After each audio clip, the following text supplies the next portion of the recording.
BTS के members ने दुनिया में कोरिया को बहुत फेमस किया है और उनमें से शुगा भी एक ऐसे मेंबर हैं जिन्होंने अपने म्यूजिक के थ्रू साउथ कोरियन इंडस्ट्री को काफी बेनिफिट दिया है।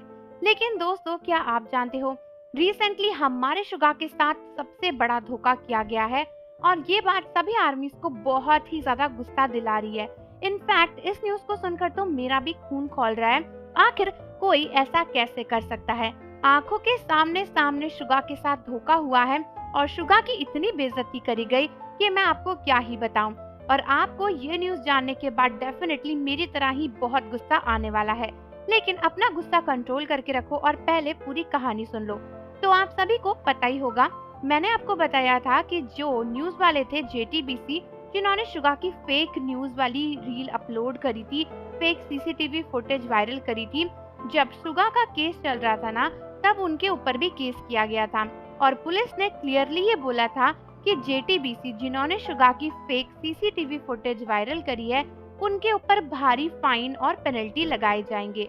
और ये कोर्ट ने भी सुनाया था अपने रिजल्ट में और बोला गया था कि भाई JTBC को अब बहुत ही भारी फाइन पेनल्टी भरना पड़ेगा और अब उनको अपने किए की सजा मिलेगी, क्योंकि वो इस तरीके से किसी भी फेक सीसीटीवी फुटेज को रियल बोलकर शुगा की पब्लिक इमेज नहीं खराब कर सकते। क्योंकि शुगा तो पहले ही माफी मांग चुके थे और बता चुके थे अपने पूरे इंसिडेंट के बारे में।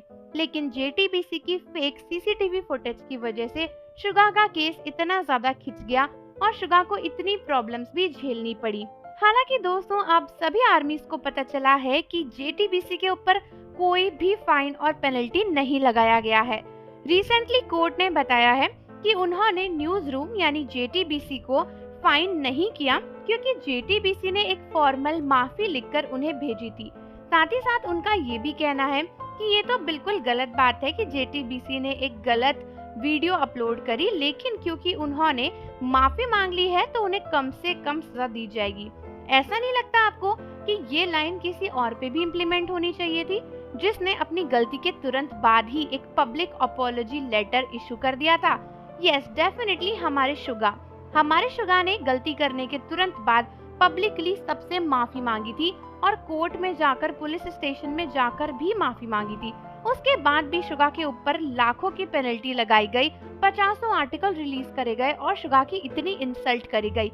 लेकिन सेम चीज जब एक न्यूज वाले ने करी तो उसके एक फॉर्मल माफी पर उसको माफ कर दिया गया और उनके ऊपर फाइन और पेनल्टी तक नहीं लगाया गया।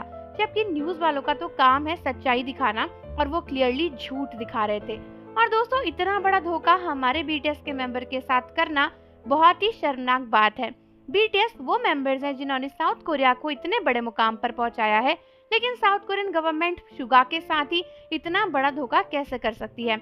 अब आप मुझे बताओ कि ये न्यूज सुनकर आपका भी मेरी तरह खून खौल रहा है या फिर नहीं खौल रहा? और जाने से पहले चैनल को जरूर सब्सक्राइब कर लीजिए, बेल आइकन प्रेस कर दीजिए। मिलते हैं आपसे अगली वीडियो के साथ।